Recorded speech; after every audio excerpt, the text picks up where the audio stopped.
Special ವಿಶೇಷವಾಗಿ ವಿಷಯ ಇರೋದ್ರಿಂದ ತಮ್ಮನ್ನೆಲ್ಲ ಕರೆದು ಮಾತಾಡೋಣ ಅಂತ ನನಗನ್ನಿಸ್ತು. ಅದಕ್ಕೆ ನಿಮಗೆಲ್ಲ ವಿಷಯ ತಿಳಿಸಿ ಇದನ್ನು ಪ್ರಚಾರ ಮಾಡಬೇಕು ಅಂತ ತಮ್ಮನ್ನೆಲ್ಲ ಕಳಕಳಿಯಿಂದ ಕೇಳಬೇಕು.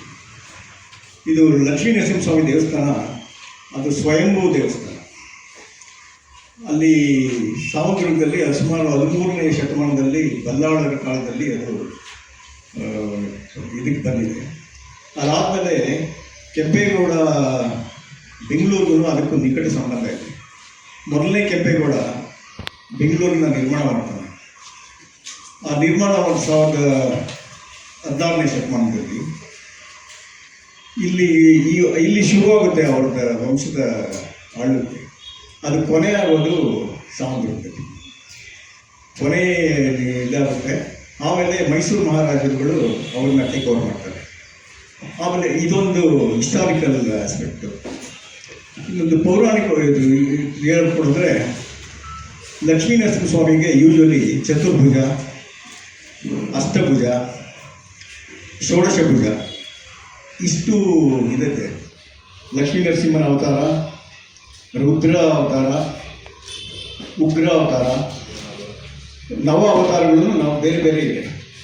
ಅಂದರೆ ಈ ಶಂಕರಾಚಾರ್ಯರ ಪರಂಪರೆಯಲ್ಲಾಗಲಿ ಅಥವಾ ಮಾಧ್ವರ ಪರಂಪರೆಯಲ್ಲಾಗಲಿ ಅಥವಾ ರಾಮಾನುಜಾಚಾರ್ಯರ ಪರಂಪರೆಯಲ್ಲಾಗಲಿ ಎಲ್ಲೂ 18 ಕೈಗಳ ನರಸಿಂಹ, ಅಷ್ಟದಶಭುಜ ನರಸಿಂಹನ ಮಾಡಿಲ್ಲ. ಇದು ಅದನ್ನು ನಮ್ಮ ಟ್ರಸ್ಟ್ ಪರವಾಗಿ ಇದನ್ನು ಮಾಡಿ ಅವ್ರಿಗೆ ಸಮರ್ಪಿಸ್ತಾ ಇದ್ದೀವಿ.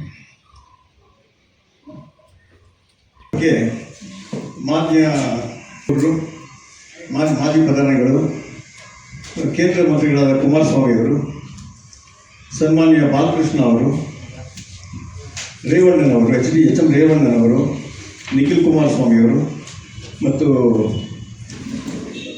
ನ್ಯಾಯಾಧೀಶರು ಈಗ ಬಿಜಾಪುರದಲ್ಲಿದ್ದಾರೆ, ಮೋಹನ್ ಅವರು ಲೋಕಾಯುಕ್ತದಲ್ಲಿದ್ದರು.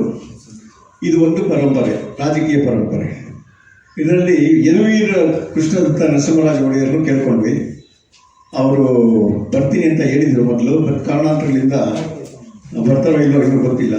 ಅವರು ರಾಮಲಿಂಗಾರೆಡ್ಡಿಯವರು, ಸಂಸದರು ಮಂಜುನಾಥ್ ಅವರು, ನಮ್ಮ ಸನ್ಮಾನ್ಯ ಸಚಿವರು, ಕರ್ನಾಟಕದ ದೆಹಲಿ ಪ್ರತಿಯಾದ ಜಯಚಂದ್ರ ಅವರು, ನಮ್ಮ ಚಿದಾನಂದ ಗೌಡರು, ವಿಧಾನ ಪರಿಷತ್ ಸದಸ್ಯರು, ಇನ್ನೊಬ್ಬರು ಸತ್ಯನಾರಾಯಣ ರಾಜ ಅಂತ, ಅವರು ನೃತ್ಯ ಕಲಾವಿದರು.